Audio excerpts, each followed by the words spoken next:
Nesse vídeo eu quero falar sobre o quadro clínico da infecção pelo novo coronavírus, o Covid-19. Esse vírus que já tem dado tanta notícia na mídia e que tem levado muitas pessoas ao pânico. Eu vou falar sobre o quadro clínico e também sobre os critérios diagnósticos e no fim eu quero ilustrar com um caso de uma infecção de coronavírus, não desse vírus atual, mas daquele que já circulava aqui no Brasil anteriormente e que eu atendi uns anos atrás. Inicialmente, a gente vai falar sobre a definição de caso. Qual seria a definição de caso? É, na data de hoje, na data de hoje aqui, hoje nós estamos no dia 18 de março de 2020.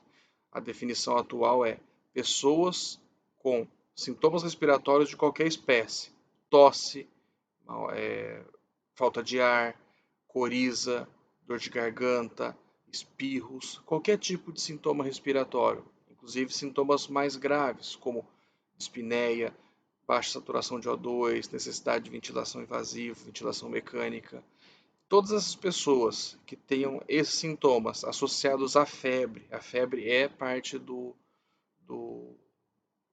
da definição de caso, e que tiveram contato com pessoas que vieram do exterior ou que estiveram também no exterior, estiveram em países com indicação de transmissão sustentada, países da América do Norte, da Europa e da Ásia, essas pessoas sim vão ter uma definição de caso positiva para Covid-19 e necessitarão fazer a confirmação através de exames.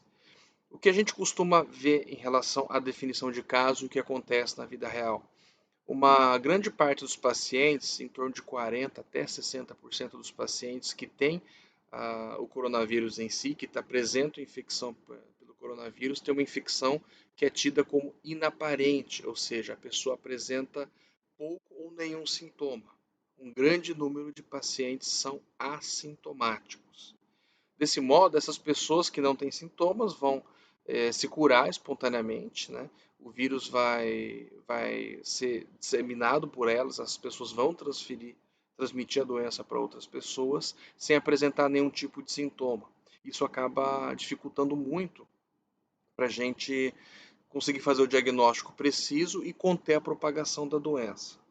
Além disso, as pessoas podem não procurar o sistema de saúde ou procurar tardiamente.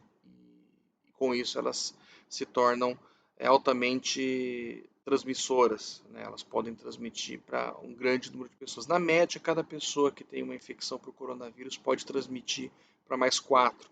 Mas teve relatos de reuniões de empresas, uma empresa do Massachusetts, por exemplo, tinha três pessoas com o coronavírus que eram assintomáticas e elas levaram à disseminação provavelmente de 84 pessoas que estiveram nessa mesma reunião. Então, o portador assintomático do vírus realmente é o grande reservatório e é quem acaba propagando a doença. O segundo ponto é que, principalmente nas regiões onde a gente tem dengue, né, pode ocorrer algum tipo de confusão, porque as pessoas vão apresentar os sintomas da dengue, que alguns sintomas são comuns, como por exemplo a febre, o próprio mal-estar que deriva da dengue, pode também ser devido ao coronavírus, e não procurar um atendimento médico de primeira ou não estar suspeitando. Tá? E num segundo momento, quando ocorrer a transmissão sustentada, a gente vai mudar essa definição de caso para pessoas que têm os sintomas respiratórios de qualquer espécie e que não precisam ter viajado, porque já vai ter a certeza de que ocorre a transmissão sustentada no país. Ainda não tem essa confirmação, mas a meu ver, na data de hoje, isso aí já está ocorrendo sim, certo? Uma outra coisa que chama bastante atenção nos pacientes com coronavírus é o tempo de incubação um pouquinho mais prolongado em relação à influenza, que é uma doença que serve como protótipo, a doença que a gente utiliza para comparar com o coronavírus, dado a similaridade dos quadros. O período de incubação é de 5 dias, podendo chegar a 12, 14 dias até. Então a pessoa pode estar transmitindo a doença por até 14 dias antes de apresentar qualquer tipo de sintoma, antes de poder apresentar a cura. E alguns relatos que colocam que a pessoa continua excretando o vírus até por períodos ainda mais prolongados. A influenza, que serve como protótipo para isso, tentem traçar dois paralelos. Primeiro, a influenza é uma doença com um período de incubação mais curto, é, cerca de um dia, 2 dias, 3 dias no máximo, ela já começa a apresentar os sintomas, um grande número de sintomáticos, então a pessoa começa a apresentar é, um quadro clínico, esse quadro clínico a faz procurar um serviço de saúde ou o sistema único de saúde, e a partir daí ela tem um diagnóstico e começa a receber o tratamento com o Tamiflu. Passado alguns dias, essa pessoa já vai estar recolhida, porque ela tá sintomática, ela vai acabar ficando em casa, deitada, descansando ou mesmo internada. Ela já não transmite mais para ninguém, porque ela vai estar em uma situação em que a transmissão acaba sendo muito reduzida por estar isolada, né? Ela se isola em casa para se tratar e também isso acaba facilitando. Já pelo coronavírus, não. E uma outra coisa, a influenza tem um grande número de pessoas sintomáticas, então a pessoa tendo sintoma, ela já vai procurar o médico e isso aí facilita até para detectar os contatos. Já o coronavírus não, um período de incubação muito prolongado, chegando a 14 dias, um grande número de pacientes assintomáticos, né, e sem tratamento específico, podendo manter essa transmissão viral durante bastante mais tempo. Então, eu enxergo nisso uma possibilidade de disseminação maior de infecção pelo coronavírus, nessa, por esses critérios que eu comentei com vocês, isso daí pode sim levar a um grande número de casos. O lado bom é que, como tem muita gente que é assintomática, essas pessoas vão desenvolver anticorpos e em algum momento a doença vai parar de circular.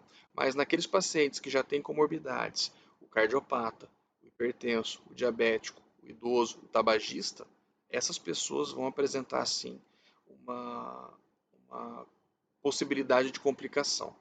Tá? Pense que mais ou menos 5 a 10% das pessoas necessitam de atendimento um pouco mais especializado, seja com ventilação não invasiva até com ventilação mecânica, e pense que a mortalidade por essa infecção gira em torno de 2%, mas os dados da Itália na data de hoje colocam algo em torno de 6%. Mas, ressaltando, as pessoas de mais idade ou que têm comorbidades é que estão sob mais risco. E quero finalizar com um quadro clínico, né? Eu comentei com vocês no começo do vídeo que eu já atendi um quadro para o coronavírus. O coronavírus, ele é um vírus que ele já circula, né, por todo o mundo já há muito tempo. Muito provavelmente eu e você já tivemos infecção por coronavírus, mas esse coronavírus chinês, que chamavam nCoV, que é de novo coronavírus, ou Covid-19, que é o nome atual, é um vírus que sofreu mutações e se tornou um pouco mais agressivo, ao que parece. Tá? O caso que eu vou relatar aconteceu no hospital em que eu trabalho há cerca de 3 anos, em que uma moça tinha recebido a vacina da gripe, a vacina contra a influenza, e após 2 dias apresentou um quadro de piora respiratória muito grande, com dispneia, né, tinha falta de ar, um quadro geral bastante grave, necessitou de intubação, ventilação mecânica, desenvolveu infiltrados na tomografia que são parecidos com os infiltrados do coronavírus, infiltrados em vidro fosco, e depois de cerca de 7 a 10 dias ela acabou sendo estubada com sucesso, né? Permaneceu na UTI mais alguns dias, depois foi para o quarto. Melhorou, tá? Ficou totalmente assintomática da parte respiratória posteriormente, e a nossa busca por uma etiologia foi porque ela tinha tomado a vacina da gripe. E isso aí ficou como um quadro suspeito de infecção por influenza. Não ocorre infecção por influenza após o uso da vacina, porque é uma vacina inativada.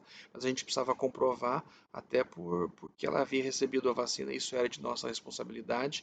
E a gente fez o painel respiratório viral para ela e acabou surgindo como coronavírus. Correto? Então, deixando esse caso aí para vocês verem que isso daí não tem nada de novidade, ela se assemelha muito à infecção por influenza, o vírus da gripe A, do H1N1, do H3N2, e a gente tem como os desafios são os pacientes assintomáticos, o longo período de incubação e a ausência de tratamento. Espero que esse vídeo tenha sido útil para vocês. Deixo como recado, se você atender algum caso suspeito, por favor, notifique as autoridades do hospital, do serviço de saúde onde você trabalha, e para que esses casos possam ser notificados para as autoridades competentes e possa ser feito o exame que comprove ou que descarte o caso. Ok? Mas o momento não é para pânico, a gente tem que manter a serenidade para fazer o nosso atendimento enquanto profissionais da saúde. Agradeço a compreensão de vocês, me perdoem pelo vídeo longo e se precisar, estamos à disposição para tirar dúvidas. Muito obrigado.